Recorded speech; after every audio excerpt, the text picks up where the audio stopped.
Bonjour à tous, aujourd'hui on va mettre sous forme canonique une expression du second degré avec, c'est intéressant, un coefficient ici devant x impair. Alors, on a donc du x2 et devant le x on a un nombre impair, on a 11. Comment fait-on? Vous allez voir, il y a beaucoup de fractions qui vont apparaître parce qu'on a ici, on va avoir une division par 2, donc il y a des 11 demi, il y a des quarts qui apparaissent. Donc on est parti, comment fait-on? Alors il y a deux façons de mettre sous forme canonique.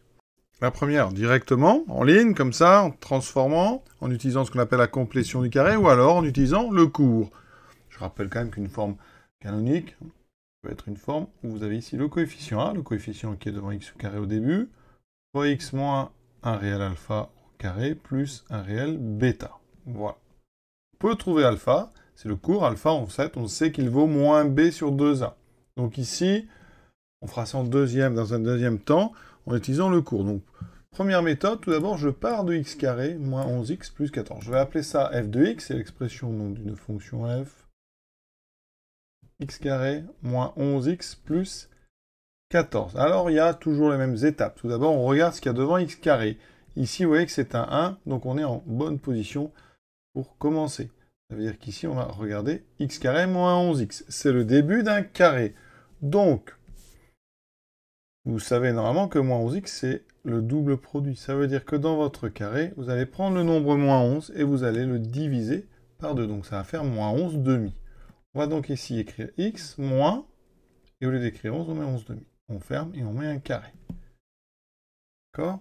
Ici, vous avez une identité remarquable et vous allez ensuite enlever le carré de 11 demi. Donc j'enlève 11 demi au carré plus 14. Le reste est du calcul. Alors, je vais vous montrer ça au ralenti. Qu'est-ce qui s'est passé entre ces deux lignes? Ceux qui ont déjà compris, tant mieux. Pour les autres, on a ici complété un carré. X carré moins 11x. C'est le début d'un carré, c'est le début de x moins 11 demi au carré. Et x moins 11 demi au carré, ça fait x carré moins le double produit 11x plus le carré de 11 demi. Mais vous voyez bien que pour que je garde le symbole égal, je n'ai pas le droit de rajouter 11 demi au carré. Je dois donc l'enlever. C'est pour ça qu'il y a une soustraction. Ensuite, je mets plus 14. Et l'étape que je n'avais pas écrite, c'est que ces trois termes ici, eh bien, c'est exactement x moins 11 demi au carré. Donc, j'obtiens, vous voyez, ceci. Alors, les élèves qui ont bien compris passent directement de là à là, en faisant donc moins 11 sur 2 et en enlevant le carré du nombre qui est écrit ici. Ensuite, on a juste à mettre au même dénominateur. Donc là, on va enlever le carré. Donc, le carré d'un quotient, c'est le haut et le bas au carré. Donc, ça fait 11 au carré 121 sur le carré de 2 qui fait 4, plus 14. Alors 14, je vais le mettre sur 4.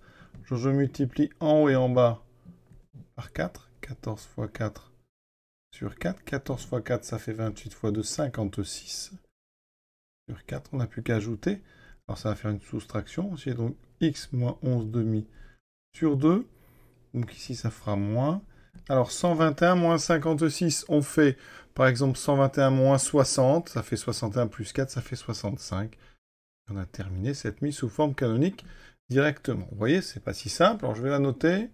Et après, je vais vous montrer comment on aurait pu l'obtenir avec les formules qui sont dans le cours. La première chose à faire si vous voulez utiliser le cours, c'est de bien noter les valeurs de A, B et C. Donc A vaut 1, c'est le coefficient de x2. B vaut moins 11 et C vaut 14. Je vais calculer ici la valeur de alpha qui est moins B sur 2A. Donc B étant négatif, je vais donc mettre moins B sur 2A, comme ça c'est plus pratique, ce qui fait que moins B vaut 11 sur 2A qui vaut 2. J'ai donc 11 demi. Après je passe au cours, donc ça veut dire que f de x s'écrit A, donc A vaut 1, donc j'ai un 1, je vais le mettre bien en évidence. X moins alpha, je viens de le calculer, c'est 11 demi, au carré plus bêta. Il me manque juste bêta. Comment calcule-t-on bêta? Eh bien, c'est tout simplement l'image de alpha. Bêta égale f de alpha, je vais donc calculer l'image de 11 demi. Alors, il y a un petit peu de calcul, vous voyez, c'est pas si simple. Dans tous les cas, de toute façon, il y a un peu de calcul. Je calcule donc l'image de 11 demi. Je remplace donc dans l'expression du haut, développer x par 11 demi. Ça me donne 11 demi au carré, moins 11 fois 11 demi, plus 14. On va enlever le carré, on va mettre au même dénominateur, vous allez voir, on va obtenir moins 65 quarts. 11 demi au carré, on l'a dit, c'est 11 au carré, 121 sur 4. On va tout mettre sur 4. Alors là, j'ai 11 fois 11, donc 121 sur 2. D'accord, je vais peut-être aller doucement. Je vais donc tout mettre sur 4. 4 fois 14, on l'a dit, ça fait 56 sur 4. J'ai multiplié, je le répète, en haut et en bas par 4. Pour le 121,5, je multiplie par 2. Donc 121 par 2, ça fait 4. Ça fait 242. Donc là, j'ai 242 sur 4. Je regarde combien ça fait. Donc ici.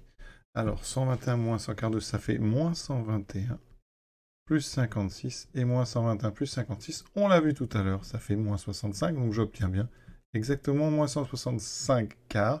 Je peux donc remplacer ici bêta par moins 65 quarts. Et j'obtiens donc exactement la forme canonique que j'ai obtenue en ligne. Donc les deux méthodes se valent.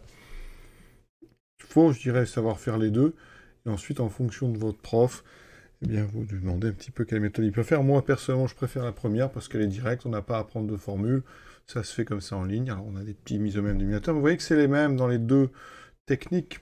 Donc, il n'y a pas un chemin qui est plus facile que d'autres. Il y aura les mêmes problèmes dans une méthode et dans l'autre. Voilà. Je vous souhaite une bonne fin de journée. À bientôt.